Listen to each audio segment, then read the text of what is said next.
Next, we will have a panel discussion with these 3 leading technology companies. Let's bring back Jonathan and Richard, and please let Henry stay on the stage. And we'll also bring back our moderators, Albergotti, the information reporter.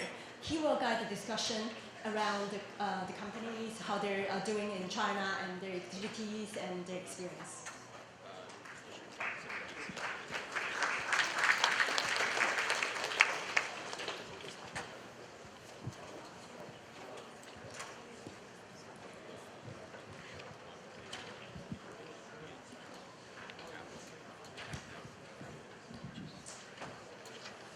How's it going? Nice talk, guys. I enjoyed it. Thanks. So I thought it would be good to start off. I mean, you guys have all sort of been experts in China for a long time now, and seeing the tech scene evolve over there. I'd like to talk just about the way that the competitive environment's really changed on the ground there. We've seen the Chinese government in the last year trying to really encourage startups, but really this has been going on for quite some time, especially in the last 5 years. There's so much more happening there, so many more companies for you guys to compete with. I thought maybe you could just give us your view of the overall landscape in tech startups in China. Any of you can kind of jump in. We'll start with Henry. Okay. I think right now it's very booming IT tech scene there, and then especially in the internet field. I think first of all, there's a big company like BAT who are doing lots of great things like WeChat, and then Alibaba, and then lots of new products. So those are driving lots of innovation. And then there's a lot of VC coming in, and actually another thing is this BAT, right? Many of them from them also left the company to start their own company, and then there's a lot of VC as well to invest. And this VC quite often they're very experienced. They are quite often from Silicon Valley, so they can provide very good coaching to the startup teams there. So I think right now just really you have great people, and then the ecosystem is like in Beijing and then in Shenzhen is really good. So I think although there's strong competition, but also there's an environment to help them to succeed. There's enough talent you can hire to join the team to make it happen. I can share a little bit more in addition to what Henry has said. I think one of the important things that you see is the blooming of this overall population and the mobile internet industry in there. In some way, actually, some of these exceeded the kind of adoption and penetration even compared to the United States, especially on the mobile internet front. So one of the things that actually this competition has helped us is to drive new innovations back into the United States, right? As I actually has mentioned in the talk, for Coursera, we even have some cases it's because there are consumer needs and because we observe certain type of behavior or expectations coming from our users and from our competitors that we need to take some new action and innovations, right, and build it into our product. So overall, I feel that the competition is fierce, but on the other hand, it actually helped the whole industry to be better, and also, for example, help our company to be more innovative as well. Yeah, I mean, I think Richard put it really well there, just in terms of the innovation is very, very fast, very competitive, very fierce, but you can also learn a lot. I think if you take that tack, that's really helpful. One thing I think we talked about is that rise of and mobile has been so fast in China, but I think particularly you're seeing maybe a few years ago, and you're still seeing some of the big companies there innovate very fast, but you're seeing so many small, it's easier to start up startups in China than it used to be, and I think it used to be much more of a bigger company environment. Now you're seeing a lot of small companies start out, partly spinning off from the bigger companies, but the VC landscape has also helped there to just fund a lot of smaller companies who can be more innovative quickly. So you guys are jumping into a more and more competitive atmosphere. You're having to compete with probably tons of copycats. I'm wondering if that, how that really affects how you decide to structure your entities in China. And I think you all sort of touched on this in your talks, but I'm wondering if, you could give us sort of an idea of the mindset of how you went through, what was the decision-making process for picking whether you hire, from the local talent pool, whether you bring people over from the US. And again, I think this question, any any of you can answer, but we could start with Richard again. I mean, So as I talked earlier on there, we anticipate this. There's a strong competition from local startup because there's a lot of innovation. And then another thing is LinkedIn is very successful in the US, and then VC all know this. So and then entrepreneur, they also see the opportunity. They just sometimes know the timing. Actually, they are business networking like a model after LinkedIn start from 2005, even that time. There's many ways for company try to do that, but they are just not very successful. And one thing also probably timing. So quite often they feel like, oh, mobile internet is coming, then more and more people feel like, okay, there's an opportunity. So for us, we feel like our team there need to be nimble and then need to be complete with them. So that's why I said early on we set out the structure right, just to empower them, let them to figure out what's the best for our user, and then can freely compete with any competitor in the field. so your people are more autonomous, I would say, than maybe some companies in China. Like for instance, Flipboard. It sounds like it's more. I mean, it's smaller, so maybe they direct. You know, they're more direct reports, right? I mean, would you say they're less free than the LinkedIn group? They're very free, Reed. I think it's a bit different, and having me up here maybe changes how it looks. But actually, you know, so I head up business development for Flipboard, and which includes international for us. And so I work a lot with our China team, but they are actually in Beijing and working. I think very hard on the product there. What we've seen originally, and I think it's true that we've learned to be more flexible and open up over time. And originally we just had one person there who was a marketing individual, who was great and fantastic, but one person can't, and certainly a non-engineer can't even change the product at all. So it was very much the same product we had. We had engineers who were from China who were working in Palo Alto. Some of them moved back to start our sort of engineering team in Beijing. And then we also built up a team there as well. And since then, over time, as that team has gotten to know and build it, it's a separate app on our side. It's a China variant. It's its own APK. It's its own application. There's obviously some shared code base, but also they have the ability to develop their own features and to change the marketing take as we need to. But I think any company is always dealing with like that balance. And I know I heard earlier Evernote talk about this, where they focus on having one amazing global product, and it's not localized because they want to have that customer great experience, which is a great strategy as well. On our side, on the content side, we feel like we need to have some more, just because it is local content, a little bit more localization. But we also want to maintain our positioning, which is around being global and being premium. So I think everyone's a balance. Our team we've learned, I think originally was trying to be much more, much less free in those terms. And the team has a lot more freedom these days, I'd say. So yeah, and that's actually, Richard, I'd like to know, so you're probably the newest of this group of many companies. So you haven't really gotten, started in a big way in China yet. And I'm wondering if you've looked at what other companies have done, like LinkedIn and Flipboard, and if you've learned any lessons and you'll apply those to, when you do start adding people. Yeah, of course. I think there are lots of good learning stories. In fact, actually, let me tell you one secret. Actually, I worked with Henry Lee back in LinkedIn together on the China project a while back. So we definitely learned a lot of things like through our journey and through other companies. But on the other hand, I think, as you mentioned, Coursera is in much earlier stage compared to these big companies. We are still trying our best to actually try to understand better on the. We have seen good results from there. We have tried a lot of different experiments as we talk about on the slides. We have seen some success. There are lots of things that we still need to learn and see how our product actually is different and needs to be different in China. The biggest lever that we have seen right now is about providing a very unique set of content for consumers in China. Like for example, our English, like top English quality content and the top content from the local universities. Those are proven to be very, very effective to actually get in more learners. In the future, when we have a bigger market, when we have more than a million, when we have 10 million, 20 million, 50 million, we definitely will need to look at new ways to innovate and see what is the best way to serve our Chinese learner. And at that point, it would be good for us to figure out, based on learning experience, and see what kind of changes we need to do. I want to ask you guys a little bit about the, regulatory hurdles, how you sort of move through that.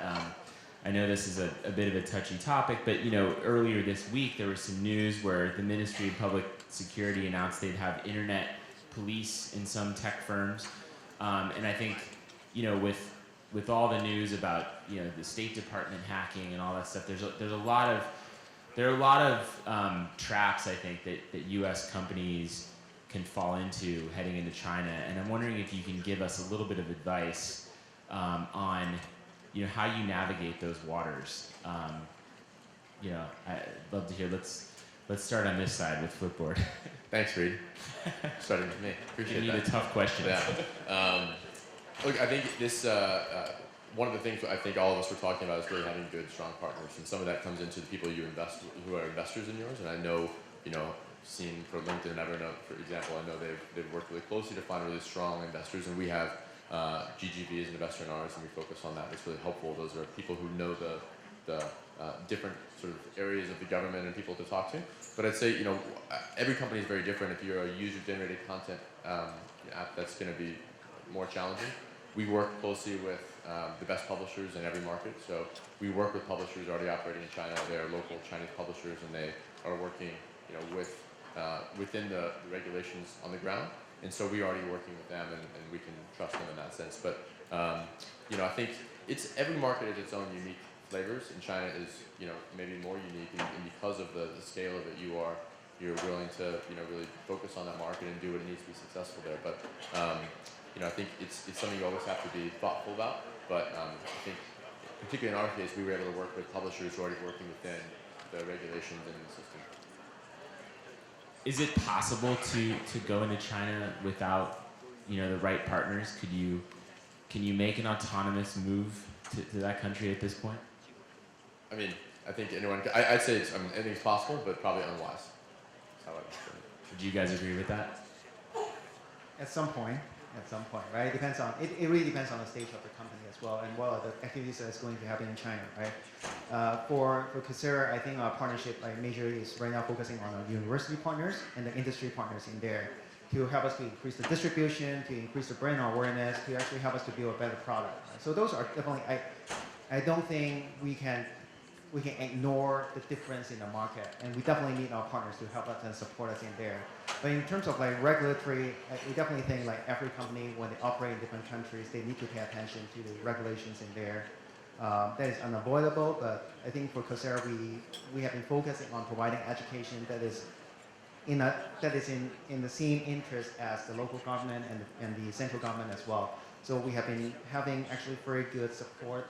And then we also have very strong executive connections to, especially our CEO, Rick. He was the president for Yale University for 20 years, and he has known a lot of people in China, a lot of university professors and deans in there that actually can help us to bridge those gaps for now. Would you agree with? LinkedIn seems to have navigated this pretty deftly over the last year or so. So, yeah, we definitely have dedicated team, like a government relationship person who handle this part. I try to maybe answer your question from a different angle. Just what I see is many U.S. company, right? Their opportunity in China actually there's two part of opportunity. One is because first, how often the U.S. company become a successful global product, and they suddenly found lots of users from China are using it. And then sometimes jump to their number 4, number 3. Then they feel like they need to think about China strategy. So I think, quite often there are two opportunities. One is global opportunity, then there's domestic. I think quite often for the maybe first step for many US companies, they can take care of this export, so-called export business, where just means the user from China, they actually use their service. And one example just like, say Google and Facebook, right? They don't have lots of product in China, but then they actually probably have lots of business from China. That's a Chinese company want to doing advertisement on Google platform and Facebook platform to promote their product outside of China. So they actually had a very good business angle. So first, can take care of that. And then, for example, if you there's lots of Chinese tourists. If you're in that particular field, then you can take care of them. They travel here. So that's one part. Then the other part you more refer to is the other part of opportunity, Chinese domestic opportunity. And that part just it's a big country, there's lots of opportunity, right? But if you want to go in there, more competition. But then you have to since you operate there, you have to follow the local law there. So that's maybe, as you say, sometimes become a bit complicated. But I think to them just can take care of the other global business first. And then think about whether if it get big enough, if the user potential from China is big enough, then can think more serious about it. I wanted, as we run out of time, I think we have time for some questions from the audience too. I mean, I could keep going, but do we have any questions from out there? Are you burning? But over there.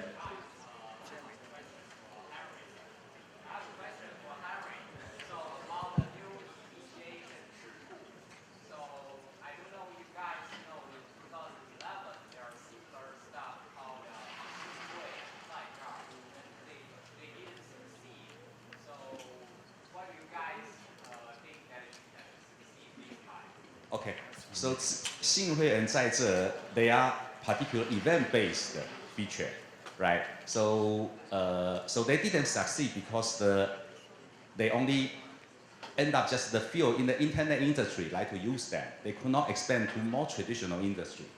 They could not grow. Although they have a very nice. Okay, but our 2 right? Just the event, just one part of it. It's not like hosting. The hosting is still professional networking. It had all the features needed, like for business networking. But then you also had content event as one of the key features to enable online, offline interaction. And then from our early data, we had users from lots of industry. So not just internet industry. So it's a very healthy sign. So I think it's probably different case. Anyone? We're gonna get one from right here.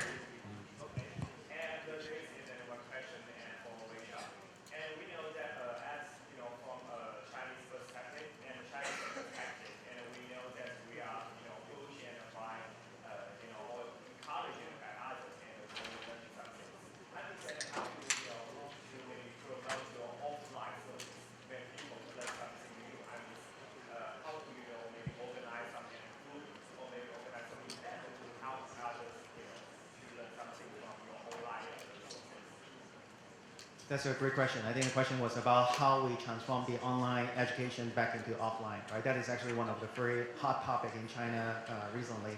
So let me share some interesting fact, right? A lot of our partners in China, they produce content for us. We have like top 10 universities in China, right? They produce content for us.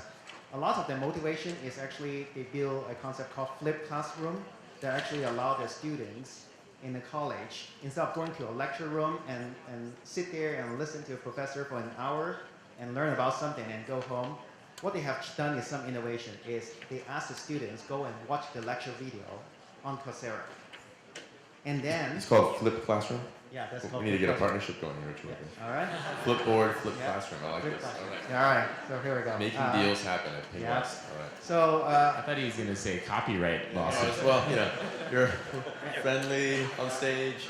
I like it. and then ask the students actually to use the valuable time with the professors and their fellow classmates to actually do study groups offline, right? So that is one of the innovations. So Coursera actually originally did not promote that. It's not part of our product offering, but a lot of users already, and even the colleges, are using this methodology to help to do the online to offline transitions. And of course, right, depends on need and depends on a lot of the changes in the environment. We'll continue to innovate to see what makes most sense for users in China. But we're already seeing some of the scene by the facilitation of Coursera. This is already happening.